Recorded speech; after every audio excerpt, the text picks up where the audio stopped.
கத்திரிக்காயும் துவரையும் போட்டு பொரியல் பண்ண போகிறேன். இதுக்கு கடலெண்ணெய் ஒரு அரை கரண்டி கடலெண்ணெய் வச்சுருக்கேன். அதில் கடுகு தாளிச்சிட்டு பெருங்காயத்தை போட்டு அதிலேயே கொஞ்சம் காரப்பொடியும் போட்டுருவேன்.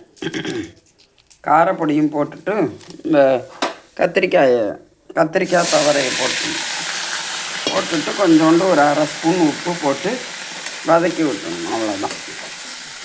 ரொம்ப ஈஸியான கத்திரிக்காய் ரெடி. கத்திரிக்காய் பொரியல்.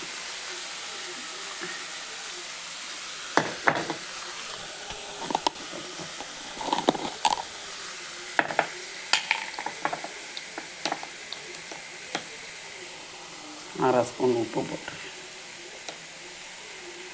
இது வதங்கட்டும். மூடி வச்சிடணும். நல்லா இது பண்ணி